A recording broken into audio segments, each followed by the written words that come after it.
Terus ke tukang cukurnya bilang gini, Mang, dimuletin dulu, kalau nanti nggak bagus, potong aja belakangnya. Oh, Ya, dirapiin lagi.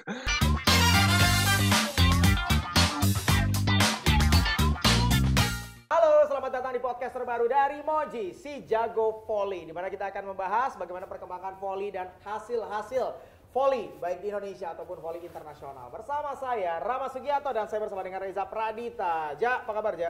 Sehat dong. Ya, ini episode perdana dari si jago volley karena diharapkan Moji TV yang memang udah identik banget dengan tayangan-tayangan volley karena kita banyak banget loh. Volley Turki ada, volley Brazil ada, Liga Italia ada VNL. Lalu Proliga, Livoli. Volley pasir. Volley pasir, Kejurnas. Iya. Nah cukup banyak lah ya. Lalu juga ada VNL tadi udah disebut makanya kan Mas Rama nggak istirahat kan? Iya. Dibacain. Iya. Pokoknya ini podcast perdana kita untuk bisa memberikan informasi seputar volley. Ya tentunya diharapkan ini bukan hanya episode pertama dan juga terakhir ya. Jadi akan ada episode-episode berikutnya.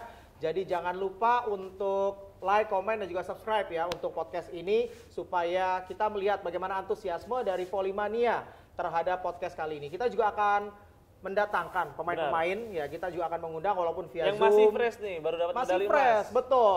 Ini pemain-pemain yang pada akhirnya mampu untuk bisa memberikan 3 kali medali emas berturut-turut. Rekornya 4 kali ya, ketika Bung Denny Henry ini masih aktif bermain. Nah ini di Indonesia sudah 3 kali medali emas berhasil direbut secara berturut-turut. Total ada 12 medali emas dari volley putra Indonesia. Ya, dan tentu sekali lagi selamat buat timnas volley putra Indonesia yang mendapatkan medali emas. Dan yang kita datangkan ini Mas Rama bukan pemain kaleng-kaleng. Ini Mulet, bukan sembarang Mulet. Bang Mulet, kebanggaan Indonesia. Dan memang jadi pahlawan tadi malam. Kita hari ini akan menginterview Farhan Halim. Nah sekarang kita bakal ngobrol-ngobrol sama salah satu punggawa yang tampil gacor di grand final ketika menghadapi Kamboja. Dan berhasil membawa Indonesia meraih medali emas SEA Games 2023. Sudah ada Farhan Halim. Halo Farhan. Halo Mas. Wah kita udah langsung tergabung. Farhan ini masih di Kamboja ya Han ya? Masih di Kamboja. Masih di Kamboja. Tapi sebelumnya selamat sekali lagi udah mendapatkan medali emas. Ini berarti medali emas kedua ya dari Farhan Halim setelah di 2021 di Vietnam. Kali ini di 2023 didapatkan di Kamboja. Di Kamboja 2 kali kalau saya. Oke. Ini di partai final kan Farhan tampilnya luar biasa. Ada persiapan khusus nggak sih sebetulnya menjelang partai final? Kalau persiapan khusus sih semuanya juga pasti ada persiapan khusus. Cuman kalau pribadi saya sih ya main yang close aja gitu, kayak ya udah lepas aja main all out. Ya dan memang pas final tuh kan emang yang bikin kita semua terpukau tuh serve-nya Farhan. Di set kedua itu awalnya 9 poin beruntun, terus pas rotasi lagi yang berikutnya itu 5 poin beruntun. Nah sebenarnya banyak yang bertanya-tanya nih Han, ini teknik hybrid serve dari Farhan ini pertama kali belajar pas kapan, dan kemudian banyak yang membandingkan sebenarnya dengan Dmitry Volkov. Nah, apakah memang benar terinspirasi dari Volkov atau ternyata ada pemain lain yang membuat Farhan terinspirasi? Tapi Farhan tahu ya Dmitry Volkov ya? Tahu. Okay. Awalnya sih di 2017 kalau nggak salah deh. Atau 2017, nggak tahu 2018. Itu awalnya disuruh sama pelatih pas mau main for prop. Awalnya kan jump shotnya Om Agus Irawan. Awalnya kan emang jump shotnya kayak yang lain gitu, kayak tinggi aja ngelemparnya. Cuman dia bilang, Han cobain lemparnya dipendekin katanya. Gimana Om? Gini katanya, diperagain sama dia. Ya udah dicoba-coba. Ya udahlah gini aja, enak juga. Cuman ya alhamdulillah sampai sekarang jadi jadi pembeda mungkin ya. Jadi ciri khas karena ya bisa dibilang kayak gitu juga. Jadi awalnya sih karena tahu Dmitry Volkov ya? Enggak sih sebenarnya. Jadi karena memang Coach Agus Irawan ya. Coach Agus ini kalau yang pelatih putri kan ya? Iya yang BJB. Ya, lebih pas di sekarang pelatihan ya? Betul. Iya. Dan memang juga Farhan tuh selain servisnya Hani, kalau Farhan mungkin ngecek trending topik Twitter. Sekarang masih trending topik Twitternya Kamboja, masih trending topiknya Kamboja. Tapi kalau di Indonesia tadi malam yang salah satu paling viral adalah mulet bukan sembarang mulet. Nah, ini juga jadi ciri khas Farhan. Ini sebenarnya banyak yang tanya-tanya juga. Ini rambut muletnya emang sengaja dijaga. Ini jadi ciri khas dan emang udah berapa lama Han pakai potongan kayak gini nih? Dari PON sih. PON tuh awalnya sih iseng-iseng juga. Iya, yang di Papua awalnya juga iseng-iseng juga karena kayak bosen aja gitu potongan yang kayak gitu-gitu aja. Terus kayak bentuk kepalanya juga kan agak apa ya? Kayak lonjong di belakangnya tuh kurang kurang bagus. Terus ke temen ini kalau potong gimanain ya? Coba aja mulet katanya. Kata dia. Ya udah coba dulu ya. Terus ke tukang cukurnya bilang gini, Mang, dimuletin dulu, kalau nanti nggak bagus, potong aja belakangnya. Oh, dilapiin lagi. Dilapiin lagi. Tapi pas nyoba di pertama, bagus kayaknya nih. Ya udah sampai sekarang emang cocok aja gitu. Oke, akhirnya jadi ciri khas ya dari Farhan. Ya mungkin. Oke, ini kalau kita ngomongin tentang SEA Games ya, Indonesia kan mampu menang 5 pertandingan, nggak satupun satu set kehilangan dari Alhamdulillah. Indonesia. Tapi kalau misalnya dari Farhan, pengalaman sudah ada 2 SEA Games di 2021, 2023, paling berkesan selama membela timnas Indonesia, apa nih Han? Paling berkesan, apa ya? Ya bisa mempersembahkan medali emas buat Indonesia, buat PBPSI juga, buat diri sendiri juga. Betul. Itu sih paling. Ini saya ada pertanyaan gini kan, yang berangkat ke SEA Games, yang dipanggil ke timnas, itu kan akhirnya nggak bisa try out ke Korea. Worth it nggak sih sebetulnya dengan kesempatan Farhan bisa tampil di Liga Korea, pada akhirnya harus pupus karena harus memperkuat timnas? Aduh, gimana ya? Dibilang ke sana mau juga, ya saya pribadi sih mau banget. Cuman ya mau gimana lagi, Mas? Kalau emang ya dikasihnya harus kayak gini ya udah mau gimana lagi gitu. Mungkin ya, belum rezekinya juga. Rezekinya emang ya udah harus di sini gitu. Dan semoga terus kita juga kan nanti dapat tawaran lagi kan, karena abis ini Farhan juga berangkat ke Bahrain kan, ikut sama Insya Allah berangkat ke Bahrain. Iya. Oke, karena memang kalau kita lihat secara perjalanan karirnya Farhan ya, pernah satu kali memperkuat klub di Dubai kalau nggak salah ya Farhan ya. Iya, benar. Nah, ini kan sempat juga akhirnya diundang untuk tryout di Korea, walaupun pada akhirnya batal karena memang harus mengikuti pelatnas persiapan menjelang SEA Games. Terbayarkan sih sebetulnya karena mendapatkan medali emas, dan Indonesia di sektor putra juga sudah dijanjikan kalau dapat medali emas akan tampil di Asian Games. Benar. Iya, katanya begitu. Ya, dan memang sekarang untuk fokus Farhan sendiri nih setelah SEA Games, terus kemudian kan nanti banyak banget event buat timnas, tapi fokus yang paling dekatnya apa aja kan? Ya paling yang di Bahrain itu, terus di AVC kalau nggak salah ada ya. Ya, AVC di Taiwan ya. Di Taiwan. Terus ya paling Asian Game itu kalau emang benar-benar Indonesia ngirim ke Asian Game. Oke.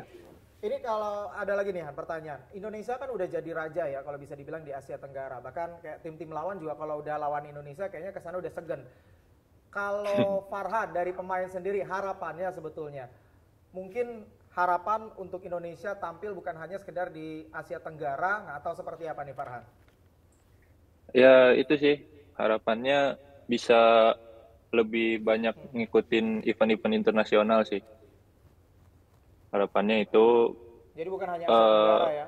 Ya bukan hanya Asia Tenggara, bisa ke Asia bahkan ke dunia gitu.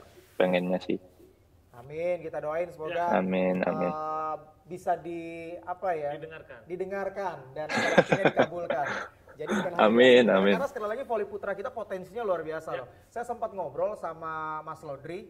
Mas Lodri aja bilang kalaupun kita turunkan 2 tim, sepertinya tim Indonesia akan tampil dua-duanya di partai final. Karena itu saking kita banyak banget sebetulnya talent-talent di voli putra di Indonesia. Dan saya sepakat soal hal itu ya. Nah Farhan, ini ada pertanyaan satu dari netizen nih yang sudah mention di emoji @ministudies7. Nah ini pertanyaannya, Farhan ada niat nggak buat main di luar negeri lagi? Kalau niat pasti ada, cuman belum tahu siapa yang minat. Belum ada tawaran lagi sih sebenarnya. Siapa yang tapi mau ada destinasi ambil. sendiri nggak yang jadi target Sama buat Farhan nih, pengen banget main di suatu negara impiannya? Kalau impian Asia, Jepang, Korea juga. Kalau Eropa ya pengen ke Italia sih. Ya, amin. Pengen nyampe ke sana. Bisa tercapai ya Farhan ya dengan amin. pencapaian tersebut karena memang Farhan kan juga masih muda, masih panjang banget prosesnya dan kayaknya sih suatu saat bakal tercapai impian tersebut. Iya, amin. 21 22. Sekarang 22 ya. Oke, berarti masih panjang. Ya, karena kalau misalnya tadi impiannya di Asia, di Jepang gitu ya, itu kan sebetulnya udah banyak ya. Ada Rifan, ada Doni. Ya semoga berikutnya. Ya. Waduh, udah gak keburu ya. juga udah gak nguber ya. Oke, Farhan terima kasih atas waktunya, Van. Sama-sama. Sukses selalu. Farhan juga terima kasih. Terakhir, terima kasih doanya. Apa yang mau disampaikan kepada para pecinta voli yang lagi nyaksiin kali ini, Farhan? Ya pastinya dukung terus timnas Indonesia karena tahun sekarang emang alhamdulillah banyak event yang mau diikuti sama timnas Indonesia.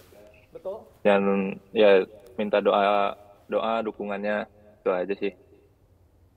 Oke, terima kasih Farhan Halim atas waktunya. Sama-sama. Terima kasih juga. Sukses buat karir ke depannya. Semoga impiannya main di klub luar negeri bisa tercapai. Mau main di Liga Jepang, Liga Korea, mau di Liga Italia, kita dukung pokoknya ya. Amin. Thank you, terima kasih Farhan.